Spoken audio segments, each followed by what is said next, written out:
Evening again.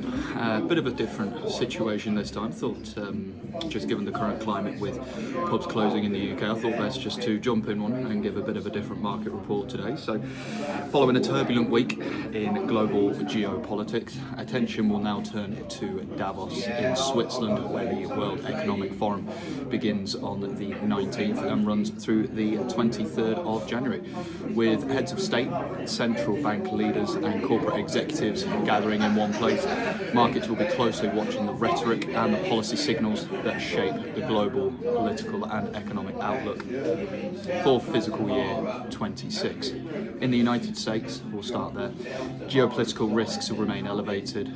President Donald Trump has simultaneously engaged on three fronts: Venezuela, Greenland and Iran, a strategy that has unsettled investors and placed the US dollar on the defensive at the start of the week. The dollar index has weakened as markets reassess the attractiveness of the greenback amid rising uncertainty.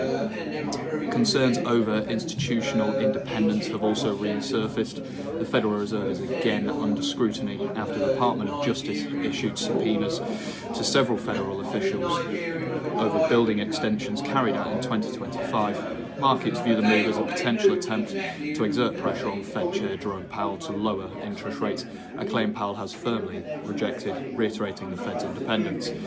Despite political noise, US economic fundamentals remain relatively resilient. There will be, on the right-hand side of the PowerPoint, the key data being released as well. Recent employment data has surprised to the upside, and markets are pricing in a 95% probability that the Federal Reserve will hold rates on January 28th meeting. However, with PCE, inflation, GDP and consumer sentiment data all due this week, traders are bracing for heightened volatility across dollar pairs. Looking ahead, major banks continuing to forecast sustained US dollar weakness. SocGen, so Societe Generale, sees euro dollar at 120, Danske Bank projects 123 by 2027 and MUFG targets 124. These projections reflect growing expectations that Federal Reserve chairmanship could change in May, with markets increasingly pricing in the risk of more politically aligned dovish successor in 2026.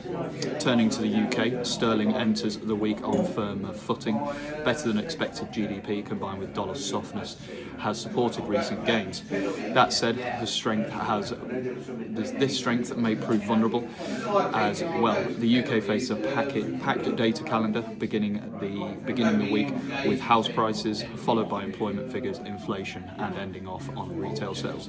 Political uncertainty and more dovish tone from the Bank of England continue to cap the upside. MUFG, the RBC, so the Royal Bank of Canada, and Danske Bank all expect current sterling strength to fade by the end of 2026, making this an increasingly attractive theme for euro sterling positioning. Finally, in Europe, most EU leaders will be in Davos, with the ECB President Lagarde set to speak 4 times this week, while the euro has softened amid fading momentum in Ukraine and Russia peace talks.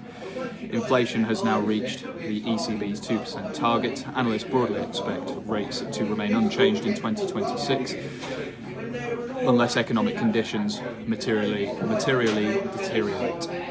Key releases this week include Eurozone inflation, ZEW economic sentiment, and German and Eurozone purchasing managers index. Data points the ECB will be closely watching ahead of its February 5th policy decision. For FX markets, it's a week defined by geopolitics, central bank credibility and data, with volatility firmly back in focus. I hope that is informative. There'll be buy and sell points on the PowerPoint that will be sent across on an email. If you have any questions, reach out.